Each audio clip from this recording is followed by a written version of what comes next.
jump off. It's safe water. This is the calmest part of the river, and it's deep enough. Don't worry, you can jump in. And there were some in the group that were just like, awesome! And they immediately took off, and they just jumped. And I'm watching them, and I'm going, idiots. And one by one, everyone in the group, all of my friends got up and jumped one by one over the side. And I just sat there and watched them. Is he going to die? He didn't die. Is she going to die? She didn't die either. One by one, the whole group goes over the side, and there I am left on the cliff by myself. And everyone is down in the water at this point going, Andy, come on, jump. It's fine, jump. Man, I hate peer pressure. And so I looked and I was like, this is really, really high up into water. You've got to be kidding me. And finally, I didn't think I would do it, but I kid you not, I'm in seminary, right? I'm in seminary, I'm learning to do this. And I had this flash of a thought. Someday I'm going to be in a church giving a sermon, and I'm going to use this as an illustration. And do I really want to have to say in the story, I didn't jump? Man, that would just be bad. So for the sake of the illustration, I stepped back a few steps, and I went and I jumped. And man, I screamed like a little kid all the way down until I hit the water. And, I lived. I lived to tell the tale. But, through that experience, I didn't think about it at the time. I was only thinking about survival in that moment. But later on, as I have had time to reflect on that moment, it taught me a few things about faith. And faith is the word for today. This is our first word in our week of Advent, is faith. That moment taught me that faith is not blind. It's not blind. It's based on good, solid evidence. I wasn't jumping in that water until I saw that everybody else had jumped and lived. Maybe that first person jumped by blind faith, but not me. Faith is not blind. It's based on good, solid evidence. Number two, faith isn't faith until it's exercised, until you do something with it. If I just looked out and said, yeah, I think I would survive, but then I wouldn't jump, that's not faith, folks. Faith is actually going through with what you believe and doing it. Third thing I learned about faith is that you don't have to feel it to display it.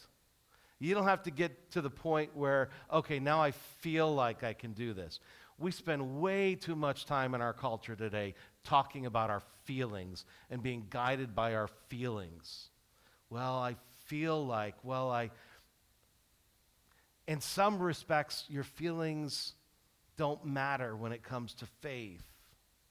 You just have to obey and do it. And number 4,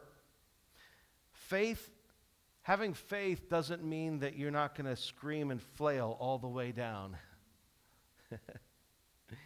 But it means that you will go down. So I want to talk about faith this morning, and I want to talk about it through the lens of the book of Ruth as we walk through this book together. And we're going to try and cover this whole first chapter. I'm going to do my best to be fairly quick about it, but we're going to read through this together, and we're going to start with these first couple of verses. In the days when the judges ruled, there was a famine in the land, and a man of Bethlehem in Judah went to sojourn in the country of Moab, he and his wife and his 2 sons. The name of the man was Elimelech, and the name of his wife Naomi. And the names of his 2 sons were Mahlon and Chilion. They were Ephrathites from Bethlehem in Judah. They went into the country of Moab and remained there. So these 2 verses give us all of the facts that we need to know to really dive into what is going on as we enter into the book of Ruth. First of all, it gives us the time frame. It's during the time of the Judges. This is the book of the Bible that's right before Ruth.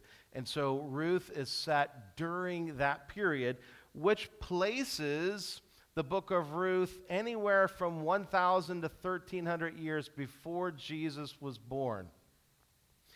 The circumstances is that there's a famine in the land.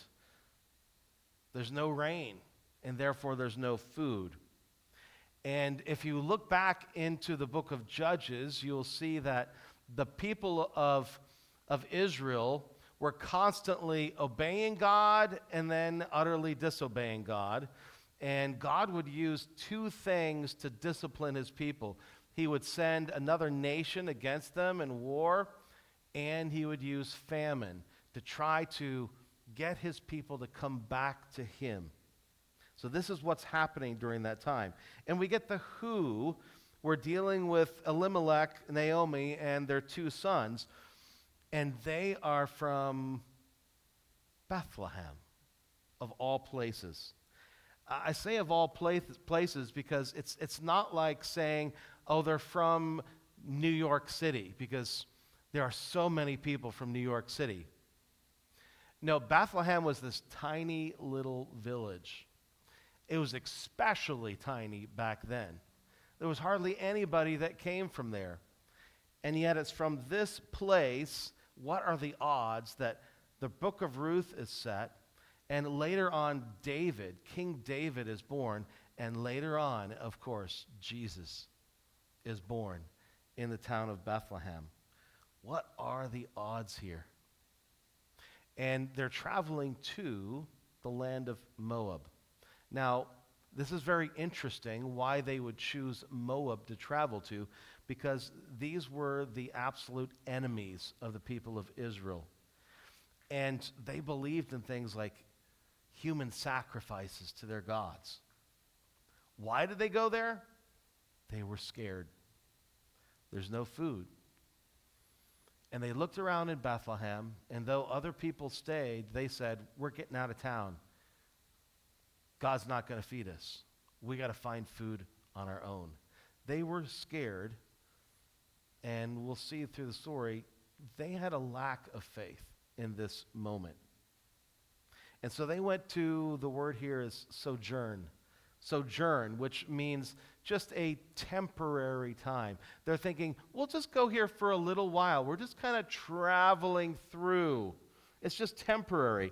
But they, of course, ended up remaining there.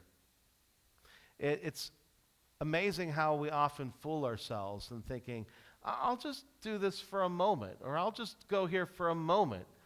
And then whatever it is, we end up resting there and staying.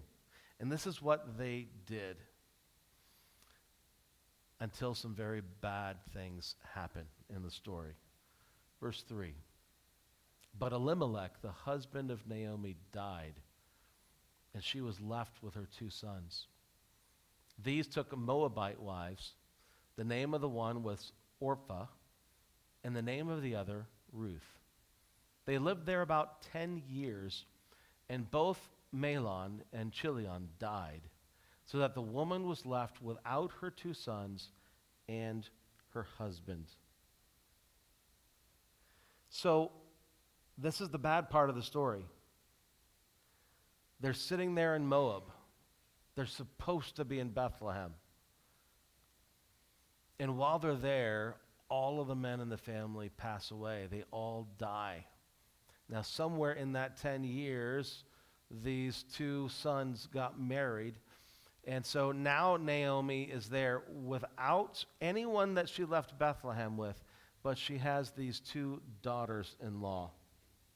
It just goes to show that you can run away from your circumstances, but you can't escape the fate that God has planned. You can't run from God. Naomi has lost everyone and everything.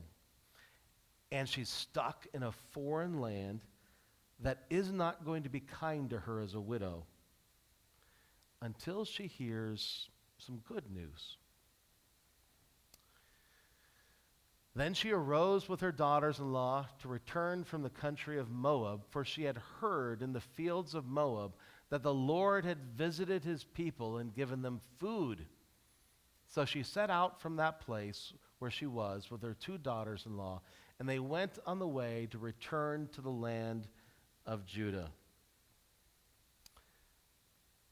There's food again.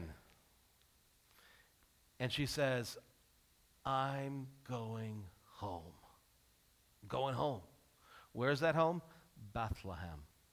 And so here in the first chapter of the book of Ruth, we have a journey to Bethlehem. Just like we have a journey to Bethlehem in the first chapter of some of the Gospels. The journey from Moab to Bethlehem, you would be traveling north to get there, and it was about 60 to 70 miles. The journey from Nazareth to Bethlehem, you'd be traveling south, and you'd be going about 90 miles. In either case, it's not just a stroll through nice paved roads. These are harsh roads. These are harsh hills. Desert-like settings. This is not an easy travel, and it's not a safe one either, especially for a group of women. But they set out on this journey until at some point Naomi looks back at her 2 daughters-in-law and she has second thoughts. And this is what happens. But Naomi said to her 2 daughters-in-law, go, return each of you to her mother's house. May the Lord deal kindly with you as you have dealt with the dead and with me. The Lord grant that you may find rest, each of you, in the house of her husband. And then she kissed them, and they lifted up their voices and wept. And they said to her, no, we'll return with you to your people. So Naomi looks at her 2 daughters-in-law, and she realizes that she's being unfair to these 2 younger women. Here are the factors. She obviously loves them. You can hear it in her words as she's talking. They have a good relationship. They have been kind to her. She says that. And she's been good to them. We see that because they don't want to leave her. They don't want her to make this travel all by herself. They all love each other. The second factor, though, is even though the 2 daughters-in-law are probably adults themselves by now, Naomi is their legal guardian. That's by the custom and culture of that time. If husbands die, well, you become the legal guardian of whoever their parents were. Naomi's the only one left. She is now their legal guardian, and she has every right to ask them to leave, and they should obey because she's given them a command. Go. She then formally blesses them as part of her request for them to return home. She says that she's asking the Lord to, 1, deal kindly with them, and number 2, to give them new husbands and assumedly children that they don't have. And she seals this blessing, she seals this command with a kiss. That was a seal. This is what I am telling you to do as your legal guardian. My last command, my last act. I want you to go home, and I want you to find new husbands, and I want you to return to your people, and I want you to be happy. That's what Naomi is saying. And she then, because they refuse to do it, she has to give reasons. And these are her reasons. But Naomi said, turn back, my daughters. Why will you go with me? Have yet sons in my womb that they may become your husbands? Turn back, my daughters. Go your way, for I'm too old to have a husband. If I should say I have hope, even if I should have a husband this night and should bear sons, would you therefore wait till they were grown? Would you therefore refrain from marrying? No, my daughters, for it is exceedingly bitter to me for your sake that the hand of the Lord has gone out against me. So her reasoning, as she's trying to reason with these two daughter-in-laws, trying to convince them to turn around and go home, she is using the custom of Levirate marriage. Now, 2 weeks ago, last time we were in Luke, I talked about this custom of Levirate marriage. This was something that they practiced even in Jesus' time, 1,000 years later. This is the custom, if you don't remember or you weren't here, that if a woman had a husband and the husband died before they could bear any children, well, it was the responsibility, if he had any brothers, that that brother would then marry her and conceive a son who then would take the heritage and name of his brother that had passed away so that that line could continue on. That was a practice that they had. And so Naomi is sitting here going, look, I don't have any more sons. There are no more sons that could marry you. And I'm too old to get married and have any more children. But even if I could get married again, even if I could theoretically have another son, he would be a little baby. Are you going to sit there and wait for him to grow up to get old enough that you could actually marry him? That's ridiculous. Naomi's saying, if you go with me, girls, if you go with me, you're signing your own death warrants. There is nothing good that's going to come from coming with me. Don't miss this little peek into Naomi's heart that she gives here. She says at the end of this passage right here, it is exceedingly bitter for me, for your sake, that the hand of the Lord has gone against me. What's she saying there? Looking at it in another translation, the New American Standard, which is a more literal translation, this is how the NASB translates that verse. It is harder for me than for you, for the hand of the Lord has gone forth against me. What is she saying there? What Naomi is saying as she's pleading with these two daughter-in-laws is she's saying, look, girls, I love you. You don't want to be around me. You don't want to be around me. I'm bad luck for you. You have been punished. You've lost your husbands because my family, is being punished.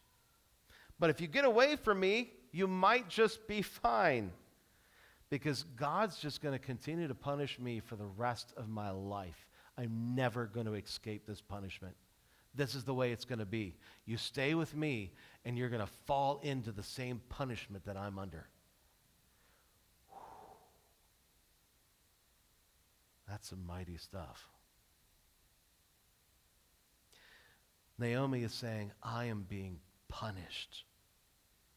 Presumably for sin of leaving, having no faith and leaving Bethlehem and specifically going to a land where God had said in the law of Moses, don't associate with those people and don't give your sons in marriage to those people.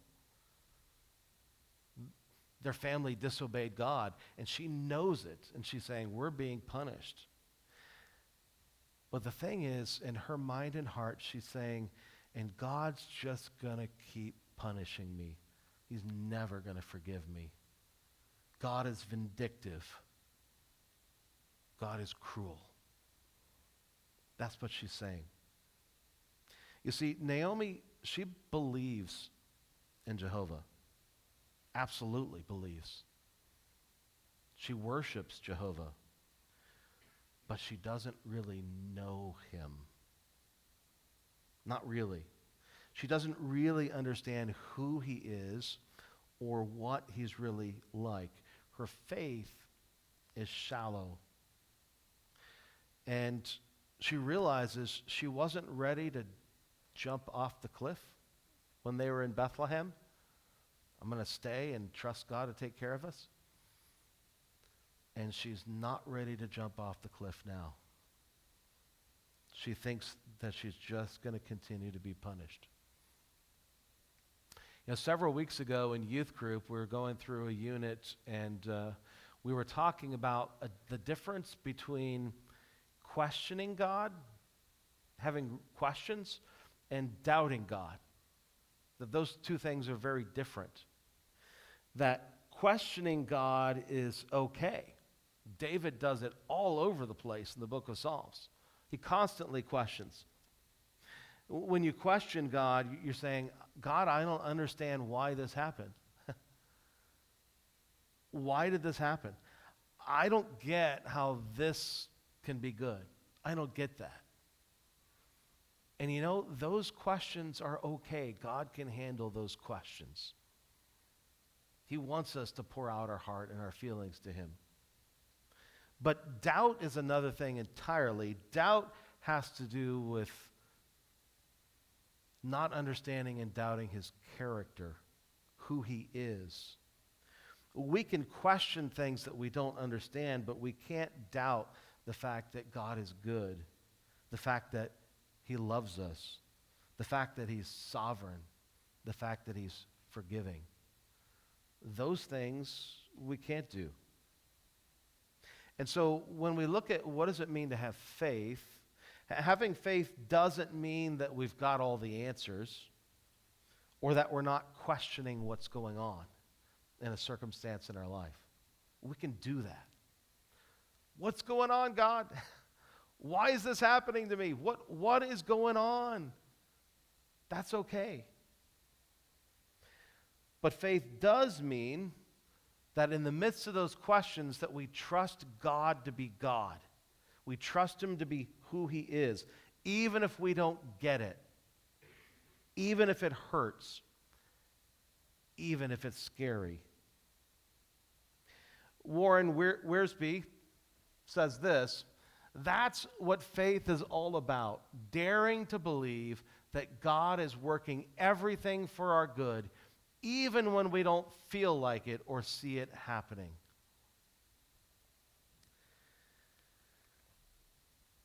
Faith is looking down that cliff and saying, I really don't want to jump, and I'm probably not going to enjoy this at all, but I'm going to do it anyway.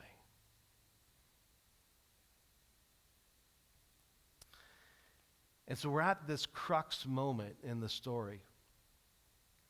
Naomi, who is lacking faith in her life in this moment, has put before a challenge, a command to these two daughter-in-laws. How are they going to respond? Are they going to go back? Well, we find out. Verse 14.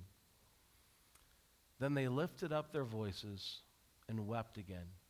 And Orpah kissed her mother-in-law, but Ruth clung to her. Two different responses. Now, some commentators look at this difference and they say, here we go. This proves that Orpah didn't really love Naomi, but Ruth did love Naomi. And that's the big difference here as to their different way of handling this. But I don't agree with that at all. I don't agree with it. Because we've just seen how they have both treated her kindly. They have both loved her. Both of them refused to go at first. They both love her desperately. Orpah responds here with a kiss. It's an affectionate love, but it's also a sign of obedience. Her guardian has commanded her to go back. And so she says, okay, I love you, so I'm going to obey. And she does it. Ruth, on the other hand, says, clung to her. This word has the idea of sticking to her like glue. It's the idea of, no, you can't make me. It's when your kid, you say, I'm going to go over here, you stay here, and your kid goes, no, I'm staying with you. And then they plant themselves on your leg, and you can't disenchant what's the word I'm looking for? You can't get them off your leg. They just are planted on you, and there's nothing you can do about it. And so then you're just kind of moving, and they're moving with you, right? That's the idea of what Ruth is doing here. No, I'm not going to listen to you. I'm not going to obey. I'm staying with you no matter what. So what is the difference here? Verse 15. She, Naomi, said, "See, your sister-in-law has gone back to her people and to her gods. Return after your sister-in-law." You see, Orpah loved Naomi, but she didn't have a faith in Jehovah. Jehovah was just one of many gods to Orpah. And so she did what she felt she should do. She just obeyed her command.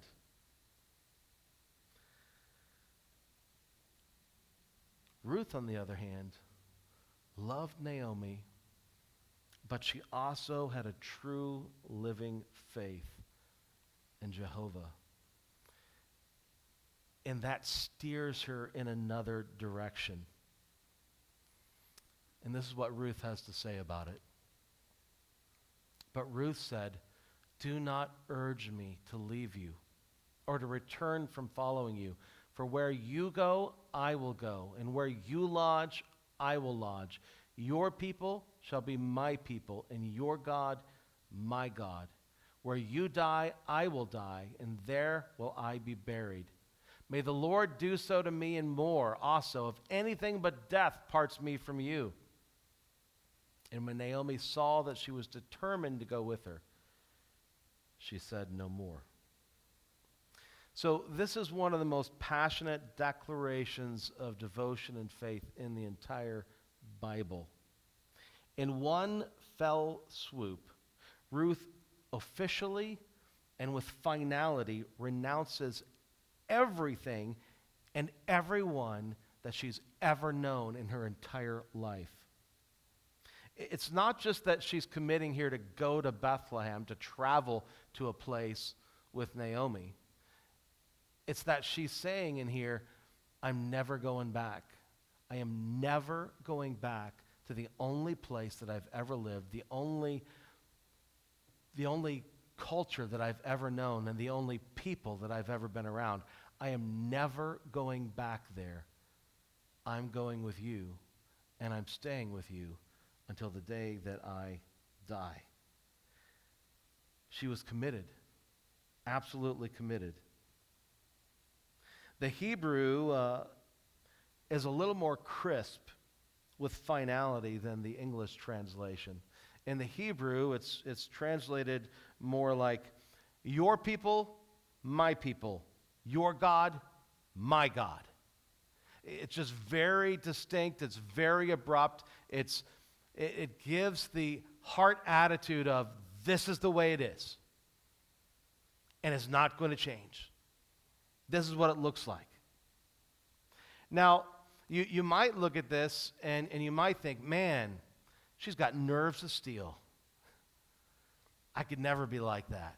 I mean, this woman just instantly just says, no, everything that I've ever known, nope, it's done. Never going back there. My eyes are this way. I'm going straight. And you might picture her with this look of confidence on her face, this steely look, and thinking, I can never be like that. But I don't think that's the way she was. Ruth couldn't see the road ahead. She couldn't see the what. She couldn't see the how. The only thing really that she could see was the who. She was determined to follow Naomi and Jehovah wherever and no matter what. Just like a teenage girl 1,000 years later, when she was told the impossible, you're with child. What? Got to remember, that's her whole world. And having an illegitimate child in that culture, it's bad news. Everything about her life that she was dreaming of, as she was picturing marrying Joseph and having this family, It was all gone in an instant in her mind.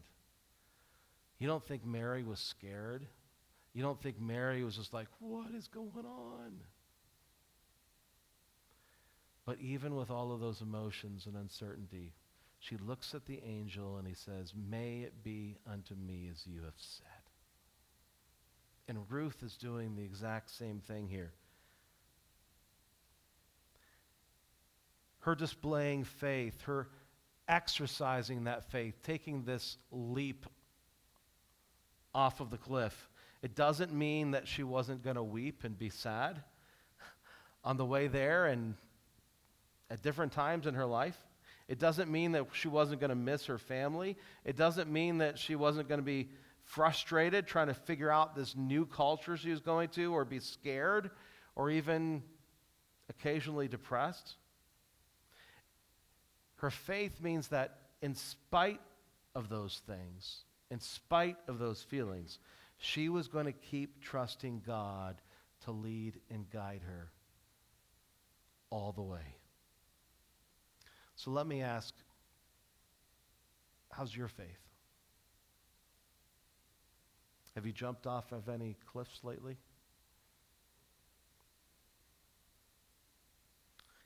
Have you decided to trust God no matter what, with whatever will be? Are you exercising your faith? Not just saying, oh, this is what I believe, but then carrying it out in your life and moving forward where God would have you to go.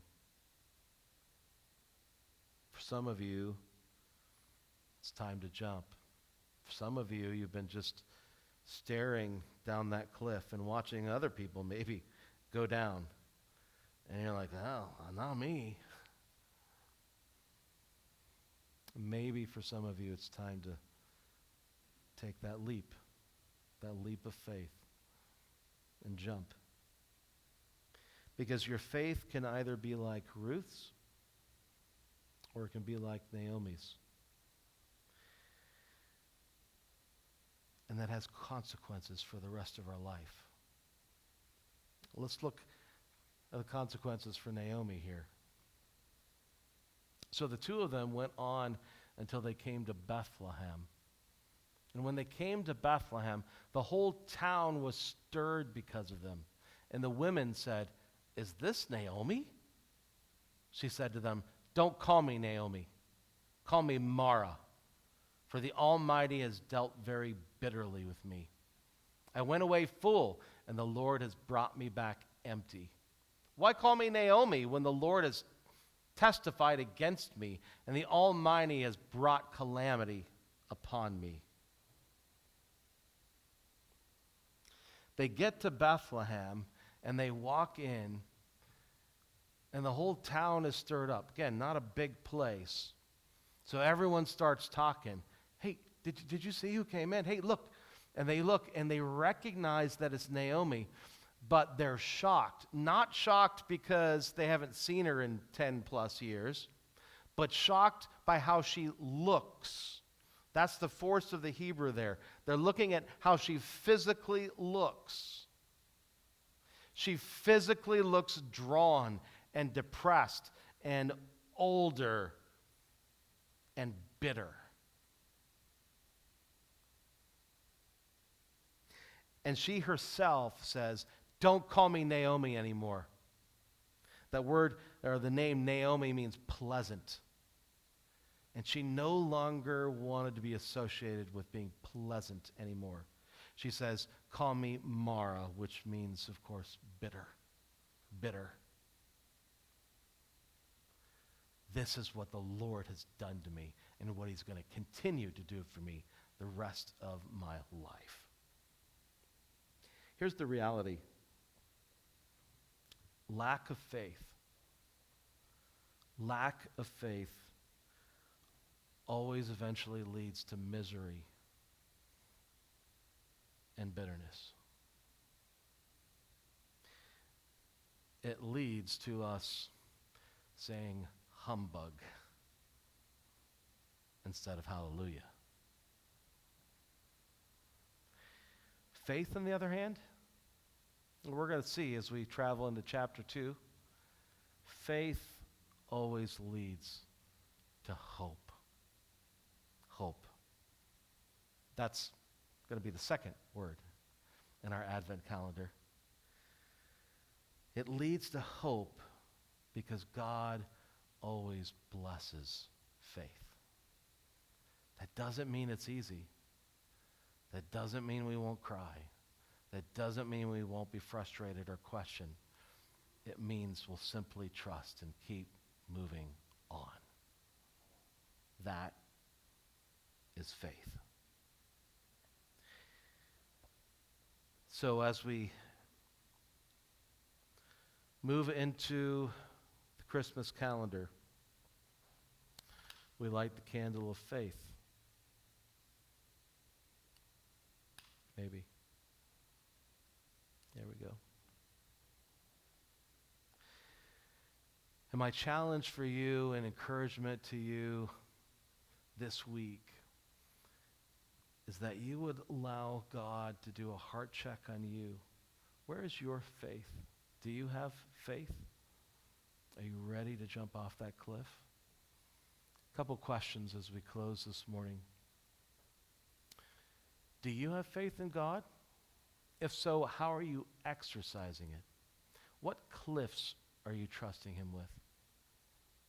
Number 2, do you tend to try to escape your problems, to fix them on your own, or trust God to carry you through?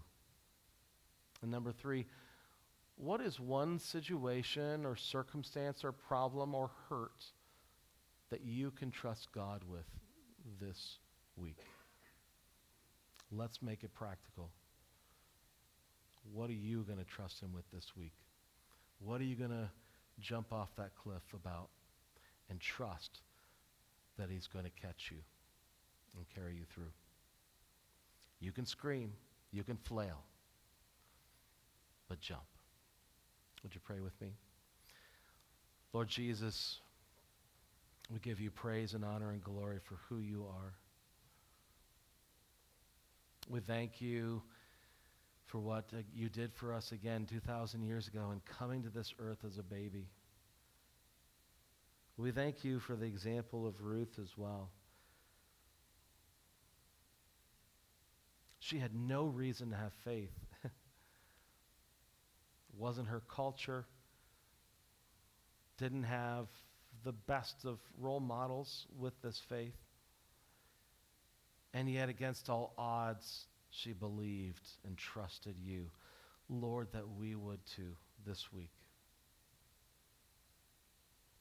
Let us present this gift to you at Christmas, that we would have faith. We praise you and thank you in Jesus' name. Amen. Thank you for being here this morning. Pray that you have a faith-filled week and that you come back ready next week to have hope as we continue our trek through Advent season. You are dismissed.